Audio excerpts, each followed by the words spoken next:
Welcome to the Max Your Business Show, a show that focuses on ways to max your money in your business. Today we're talking about how to effectively plan out your sales goals, build your sales team, and we will also learn about how you can increase your sales with your existing team. We'll also talk about building your revenue through professional business networking. Stay with us.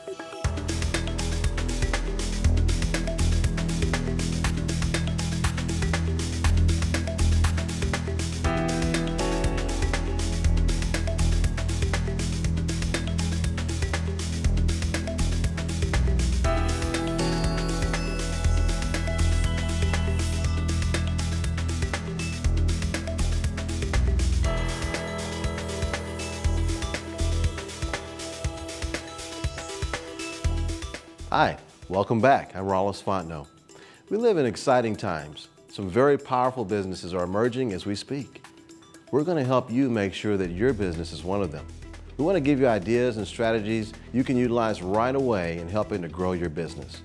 Today we want to devote this show to successfully building sales teams. The Max Your Business Show will address three key components of building a great sales team. Sales team planning, increasing existing sales through existing team, as well as professional business networking. We'll also have three special guests that will help us discuss these topics. Now let's talk about sales team planning. When you're planning your sales team, you want to map out your sales targets over the next 5 years based on your vision and intuition. After formulating your vision for the next 5 years, how do you know that you'll get there? How do you figure out if these sales targets are actually realistic? Where are you now?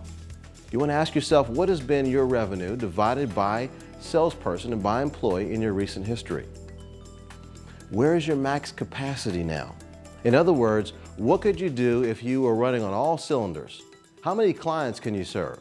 And at what transaction size without sacrificing your quality or services? Is there perhaps affordable new technology that can help you increase your capacity? What kind of impact would it have on your revenue or perhaps your sales? Once you find that out, now you want to back test those numbers by figuring out how many salespeople and employees are needed to hit the target that you set for the next 5 years. Adjust the numbers as necessary as time goes on. By having a clear set of specific and realistic goals, you increase your chances of success exponentially. I recently came across a business who went through these steps and saw their sales increase by 20% in just the first month. Now stay with us. When we come back, we'll have a special guest to help us learn more effective ways to grow our profitability as well as our sales with our existing sales team.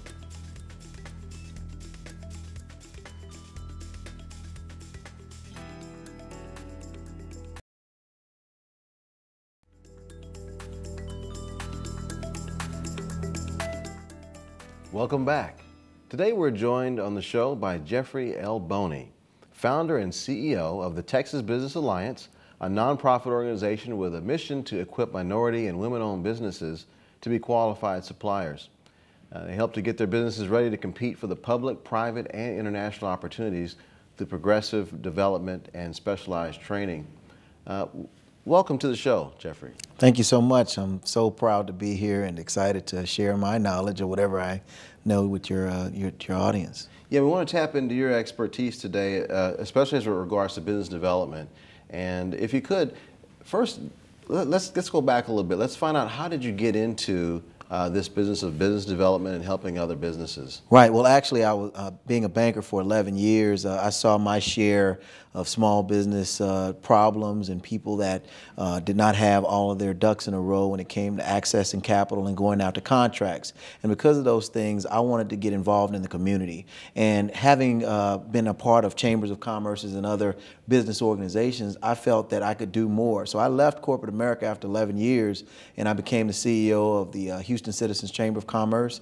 Did that for a little while, and then started the Texas Business Alliance, which focuses on small business development, particularly women businesses, youth, creation of businesses, as well as minority business development. Now, along with that, and especially in the challenging environment that we have now, the economic environment, called by many a recession, deepest recession in many years, What have you seen have been special challenges for, particularly minority-owned businesses?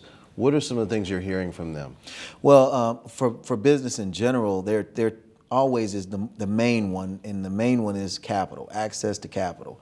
All businesses always need capital to grow and to develop and to invest into the development of their businesses. And accessing capital, even with the economy and banks falling and the financial services industry just collapsing, it became even more difficult. Credit ratings credit standards changed.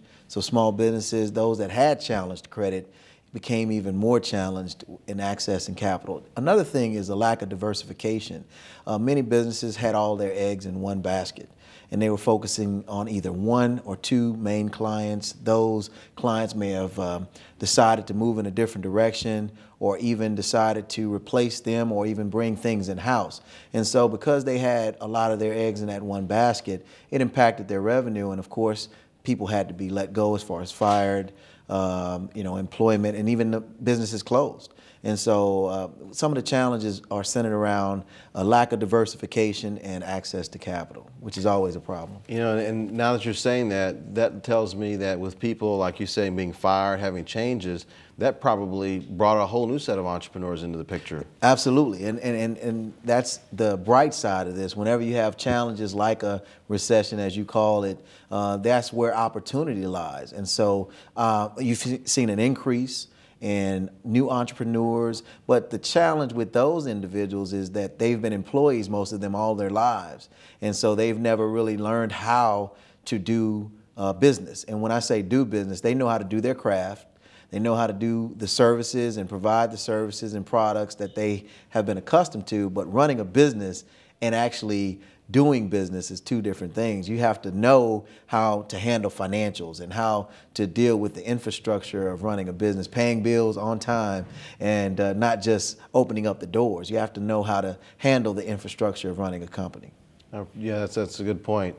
Now, let's just kind of move into the business development end of it. And I know that's got to be important for any new business owner, Yes, as well as someone who's been in business for a while, right? Absolutely. So in this current environment, what are some of the changes or adjustments have you seen businesses make that has proved to be a positive one to help thrive in this recessionary environment? Right. Well, people deciding that they're going to better educate themselves by going back to school or going back to trade schools to better learn their craft.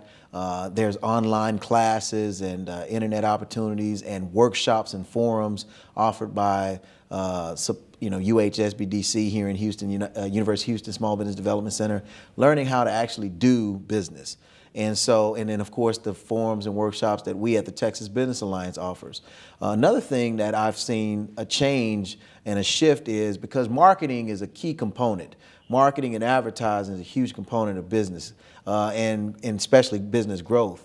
And so people have moved to social media as an outlet to advertise and market their companies. Facebook, Twitter, LinkedIn, they're letting people know about their services, letting people know about their products and their offerings, and they've seen an increase in revenue because everybody's moving to the internet. Everybody's moving to social media. These are free forums for the most part, where you can actually just let people know. You can set up your page for your business and let people know what you do and invite them to do business with you. Now, have you seen, maybe in a particular case, where this has been very beneficial for a relatively new business to get their word out, and what kind of impact it made on their organization?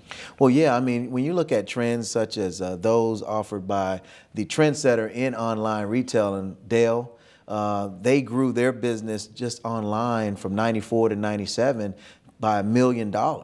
And so everyone followed in the suit of Dell, Dell.com. And so you have many retailers and service-oriented businesses that are doing that. So I've seen tons of businesses, I mean, too many to name, that have seen this avenue. I mean, Gallery Furniture, for instance, Mattress Mac, just recently spoke at an event that we hosted, and he has moved to social media as an outlet because one of the questions posed to him is, what challenges do you face? And he is a seasoned business owner, and he has great marketing, great advertising, but it's always good to realize and recognize mediums out there that people are involved in or paying attention to that you can use, especially those that are free, like Twitter and Facebook. Okay, good point. Now, in terms of growing an existing team of perhaps a sales team, what are some of the things you've seen businesses do in order to help grow their existing business or perhaps grow their existing sales team? Right. Well, a lot of individuals do a lot of in-house training, and what I've seen as a concern that I have is that most people know what they're doing. Like I said, they know their craft, but they don't really know how to train individuals to be as excited about the product or excited about the company, excited about the service as they are. And so it frustrates many of them to the point of firing them. A lot of people have gone to staffing firms, staffing agencies to help them identify what they're looking for and needing for their particular business. And that is a huge benefit to a company that really doesn't know where to look, doesn't know where to go, but these individuals are able to source these persons for you based on information that you've given them and provide you with a slate of candidates that you can choose from after interviewing them. And then another great thing about it, you can choose to hire those individuals as permanent staff for yourself, or you can just use the staffing company and they'll pay all the taxes and they'll handle all of the grief of managing that employee. I see. That's a nice thing to think about. I did want to take just a minute, though, to ask you about this entrepreneurial youth part of your organization that you have, where you have high school age children or high school age kids coming out of school that are becoming entrepreneurs. Is that right? Oh man, this is a phenomenal program. We started the Youth Entrepreneurship Academy. We just graduated our first set of young people. These are high school juniors, seniors, and some college freshmen is our target. And so we just had a recent slate of 13 young high school juniors, seniors, and college kids that have graduated. All of them are employed now as self-employed individuals. So they all have their DBAs, bank accounts, they all have business plans, business cards, logos. So they're real legitimate businesses. And it's always a good idea to not just, you heard the adage, you can take a man to fish and he'll fish for a day, but you can teach a man to fish and he'll fish for a lifetime. So through our YEA program, we're teaching these people, these young people, our future, to fish so that they can fish for a lifetime. They can be our future employers, be our future leaders that are making a difference philanthropically, volunteerism-wise, and just leading by example and bringing in revenue for them and their families.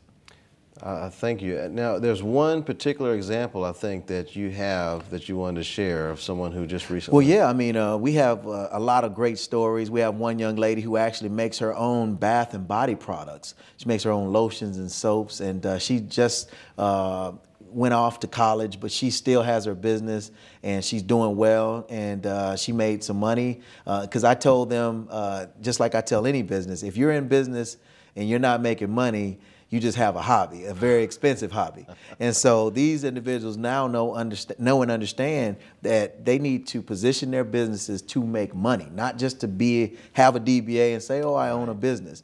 No, you actually are in business to make money. And so she's off. We have a young man who's gone off to Morehouse College, but he's in business still for himself, and he constantly keeps in touch with us because we have a youth component of YEA where they actually meet monthly and have mentors where they'll be able to be developed even further as they are going on. But the one that one of the ones I'm most excited about is Philip Lopez. And he is an artist, and he was a high school dropout and went back, got his GED. We encouraged him after he was somewhat down on himself that, oh, nobody's going to support me and buy my things. And we told him that he need not talk like that. He needs to go through this program and make the most out of it. And along the way in this journey, he completely just had a role reversal, and now he's a leader in the community, and he's made a significant amount of money since being a part of this program. I mean, surprisingly. That's a wonderful. I probably need to ask him for a loan. Okay, that's a wonderful story. We certainly appreciate having you on the show today. And you know, when we come back, we'll talk about how to build your business through strategic networking. So stay tuned.